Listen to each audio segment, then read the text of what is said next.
उपाध्यक्ष महोदय, हमारा देश कृषि प्रधान देश है, लेकिन खेती के बाद उद्योग का हमारे देश के आर्थिक जीवन में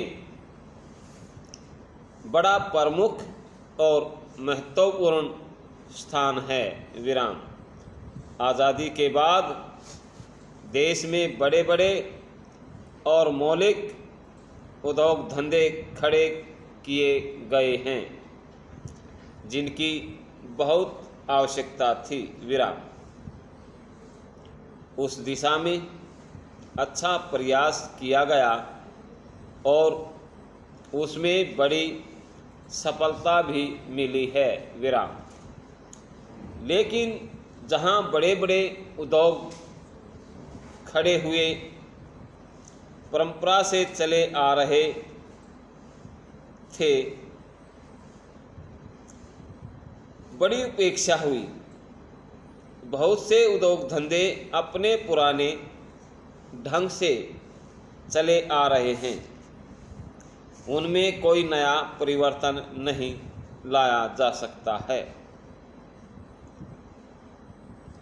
उनका कोई विकास नहीं हो सका है। विराम।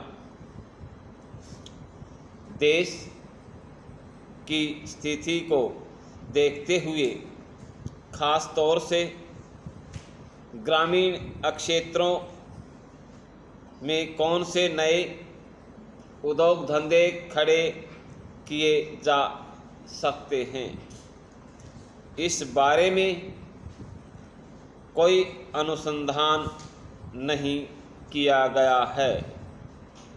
विराम। खादी और ग्रामोद्योग कवि ने स्थापित किया गया और उसने खादी और कुछ ग्रामीण उद्योग धंधों को लिया, लेकिन उसकी भी कुछ सीमाएं हैं। विराम। पैरा। बहुत से उद्योग धंधे ऐसे हैं जिनको प्रोत्साहन दिया जाना चाहिए था। विराम। लेकिन प्रोत्साहन देना तो दूर रहा, ऐसी नीति अपनाई गई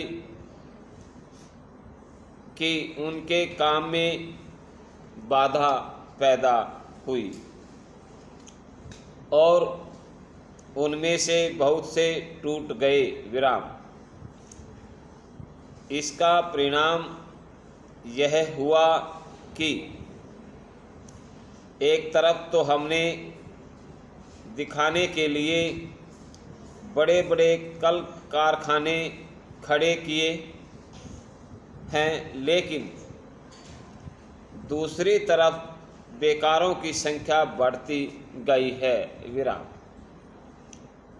आज वह समस्या एक भीषण रूप में हमारे सामने आई है। विराम। यदि हम छोटे छोटे उद्योग धंधों को, खास तौर से कृषि से संबंधित उद्योग धंधों को बड़े बड़े शहरों में नहीं, दूर दूर ग्रामीण क्षेत्रों में नहीं फैलाते हैं,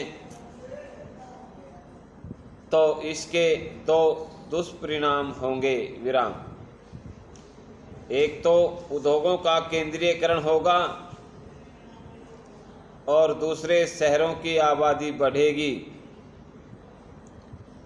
जिससे अनेक जटिल समस्याएं पैदा होंगी। विराम। इससे हर एक आदमी को काम नहीं मिलेगा और हमारे जो पुराने उद्योग धंधे जीवन से संबंधित सामग्रियां तैयार करते हैं, उन पर बुरा असर पड़ेगा। विराम। पैरा। लेकिन सरकार की ऐसी नीति रही है कि उनसे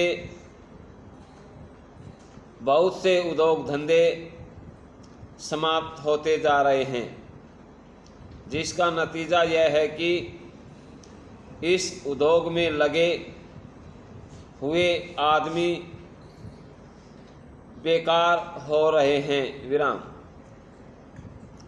मैं चाहूँगा कि सरकार ऐसे उद्योग धंधों को अधिक से अधिक प्रोत्साहन देने का प्रयत्न करें। विराम समाप्त।